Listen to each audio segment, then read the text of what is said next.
My name is Amy Zabran.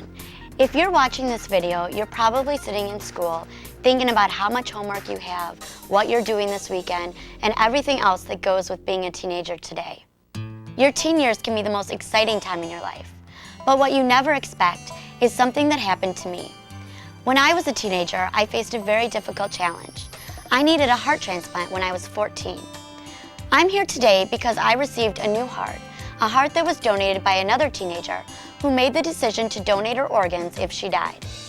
I was very lucky, but many people aren't so lucky. Today, we want to talk about your decision to become an organ and tissue donor after you die. This is different than donating an organ while you're still alive.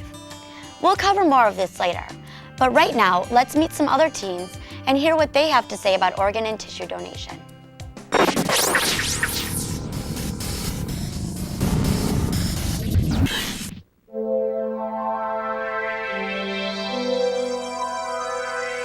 Being on a transplant list is really hard because you just never know when it's going to happen, and it's really frustrating at night when you go to sleep and you kind of know that that day wasn't the day that you were going to get a transplant, and the next day it's another day of waiting and wondering.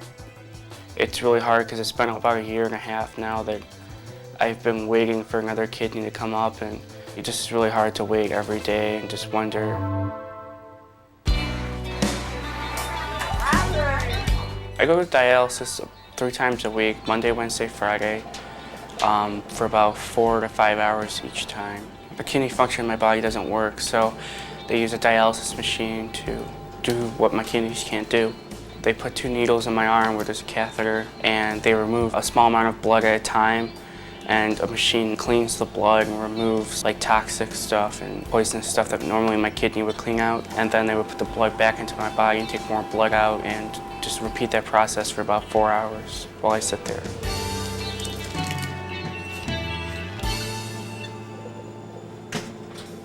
I will be doing dialysis until I get a transplant. To stay alive, I can't do it and not stay alive.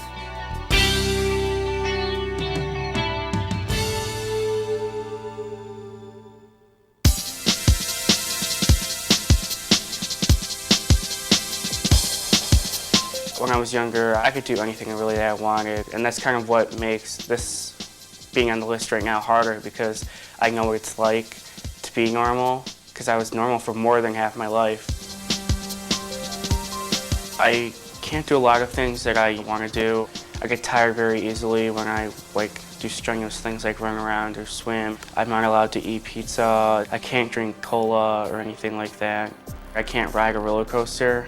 And I love riding roller coasters when I was younger, but I can't do that anymore. So when my friends go there for a day out, I can't really do anything. So that gets frustrating sometimes. I have a lot of problems with school because I can't attend school as many hours as other kids. So I'm behind in credits to graduate high school. And I really want to graduate with my friends in 4 years. It's really important to me.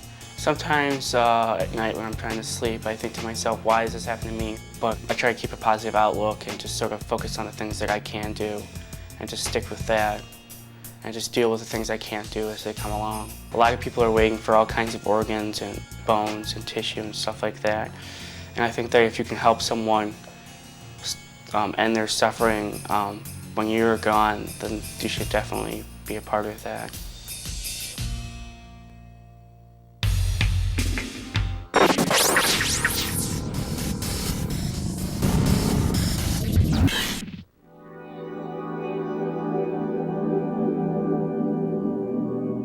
Well, I always knew since I was younger that I would have to have a transplant, but it wasn't until I was 17 they actually put me on the list. I've started college 3 times already. The doctors would say carrying too many books or walking across campus would be too much on my heart. So they basically put me on no school before the transplant. After the transplant, I felt like a whole new person, full of energy, full of air. I can breathe, I can walk long distances, I can get out of bed fast without being lightheaded, just like a brand new person. Since her heart transplant, I believe Rebecca has become stronger. She's more outgoing, And she's very, very determined as far as career and just everyday life. And she's just a real happy person right now. I'm in school right now to be a cardiac nurse for kids, adults, anybody, especially people for transplants. My donor's name is Lisa. She was an exchange student from Italy. She was a nursing student as well. She was in her last year when she died. Her family told me that she always wanted to be a donor. It made me feel grateful that Lisa became an organ donor, because if she didn't, I don't think we would have found her heart. Probably would have lost her. It's great to know that her family was able to follow through with her decisions and her dreams. And it just makes me proud that we have people out there like that. And that helped my friend, and I'm very grateful for that. I had the opportunity to meet her family as well as the other organ recipients. Sitting at the table, I saw how many lives can be saved. I owe so much to Lisa and her family for carrying out her wishes of being an organ and tissue donor.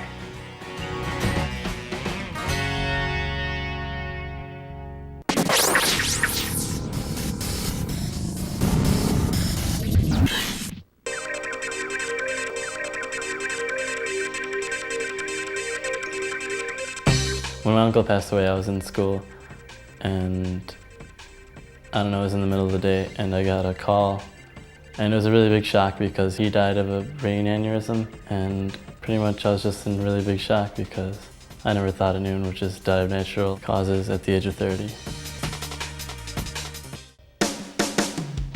The issue of organ donation came up when a counselor from the Organ Procurement Center came and spoke to my family.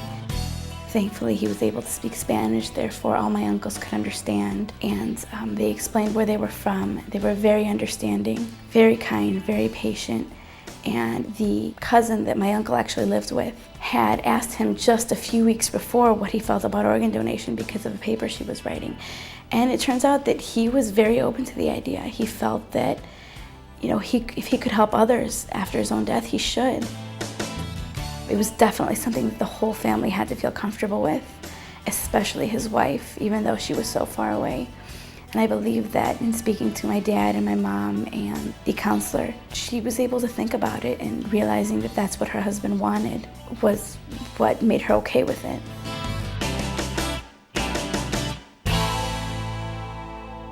After my uncle passed away, I realized that organ donation is a really good idea.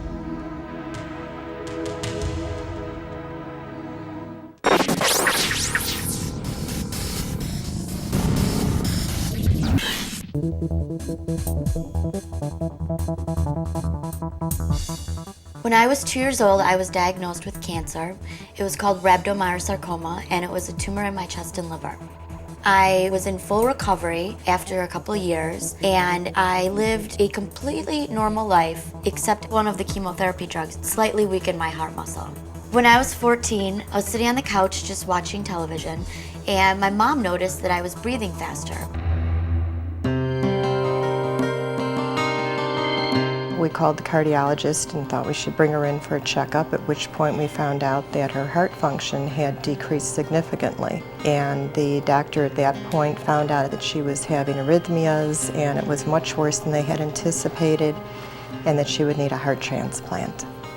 Really, the doctors did not know if I had hours or minutes or days left. The 14-year-old Wheeling girl is fighting for her life. For Amy Zabrin's family, an emotional roller coaster. The marquee at Wheeling High School shows that Amy's friends and classmates wish her well. Sending letters to her and postcards and in a lot of our classes to let her know that we care and we hope she gets better and be able to come back to school with us. And after those first few weeks, and we saw the heart wasn't coming, and we saw her to start deteriorating, that's when it got very, very difficult.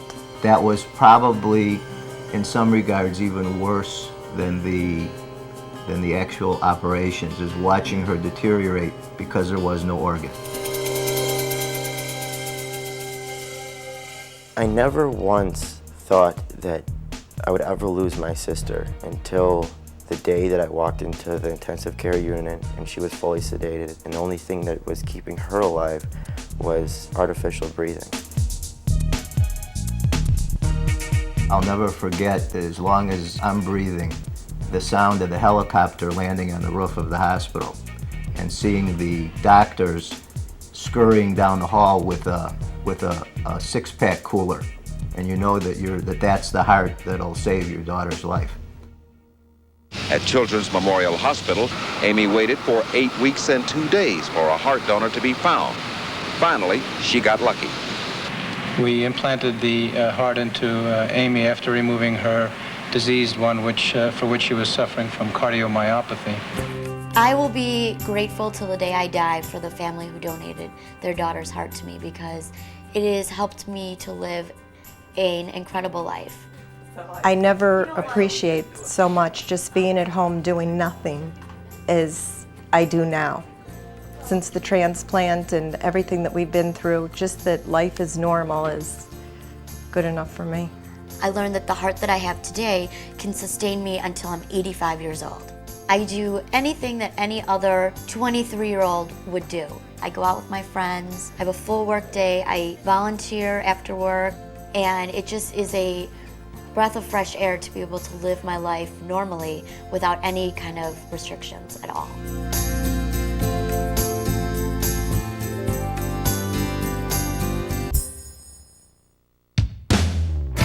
Thanks to advances in modern medicine, diseases and conditions that used to kill people can now be treated through transplantation. So the good news is that more people than ever before have a chance to continue leading active, healthy lives. The bad news is that the transplant list is growing so quickly, it's outpacing the donation of organs by people like you and me.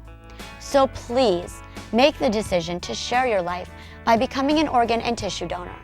And share that decision with your family, so that if you die, your family can fulfill your desire to save the lives of those desperately waiting for your gift of hope. We've heard several stories of what it means to be an organ and tissue donor and seen how people's lives are affected by the need for these life-saving gifts. But who can donate their organs, and what organs can be used? Virtually anyone can be a donor. Organs that can be donated are heart, lungs, liver, kidneys, pancreas, and small intestine. Tissues that can be donated are corneas, certain bones, several types of veins, heart valves, and skin. I don't really think about organ donation. I was still pretty young. Just like to live your life, you know. Yes, I had thought about organ donation, and I like the way that people are willing to give up their loved one's organs to save another person's life. The only thing that worries me about becoming an organ tissue donor is that I hate to think about it, but if I did die young, I wouldn't want my body all cut up, so I wouldn't be able to have an open casket at my funeral. Organ and tissue donation does not disfigure the body. The donation is a surgery in which the organs and tissue are carefully recovered and the body carefully restored afterward. Well, I don't really see what the point is of becoming an organ and tissue donor. You hear about all these cases in the media where people just get transplants and die a week later anyway, so what's the point? More than 22,000 organ transplants are successfully performed in the U.S. each year. People just like me go on to live normal, healthy lives. Well, I would become an organ and tissue donor, but it seems that so many people are already donating that it just doesn't seem that I would make a difference, really. Every organ and tissue donor can make a difference. One donor can save or improve the lives of more than 25 people. The only reason I'm worried about being a donor is because I'm not sure if my religion supports it. Actually, every major Eastern and Western religion supports organ donation as one of the greatest acts of human compassion, one of the greatest gifts that you can give. Well, what would probably bother me about being an organ donor would be that if I was in a coma or a car crash, that the doctors would see on my driver's license that I was an organ donor, and they wouldn't work on me as well because they would want to use my organs for other people. Nothing could be further from the truth. That would never happen. After the doctors do everything they can, but death is declared, people from an organ procurement organization are called to the hospital. Only then do they talk to the patient's family about the possibility of donation. I think I would be an organ and tissue donor, but if I actually did die, I think it would be really hard on my parents to make all the organ donation arrangements after doing so much for me already. The donation organization will take care of all the work. They coordinate the process with the hospital and the transplant teams while supporting your family the entire time.